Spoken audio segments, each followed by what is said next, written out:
What's up, y'all? Florida Boy here. Today, we're gonna be taking your ratty old interior and putting in a brand new badass Alea kit. The Alea leather kit we got here, premium kit, hexagons. Putting in a F150. Pretty badass.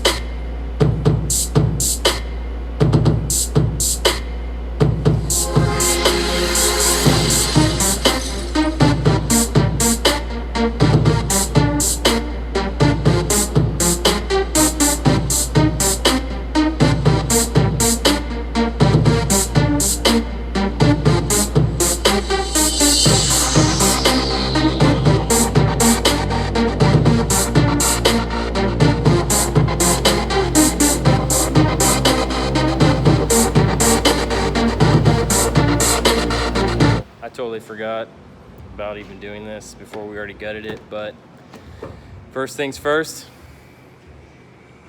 gut the truck. Got it all gutted out here. Nothing left in it. Here's the old seats that we are going to be turning into something far more awesome. Get rid of this ratty daddy hack job that was done.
Good kit installation. Let these things bake. Man, you want to get these things done quick and then let them bake at least 2 hours before you install them. At least. Got the kit all done. Now, time to clean this mud.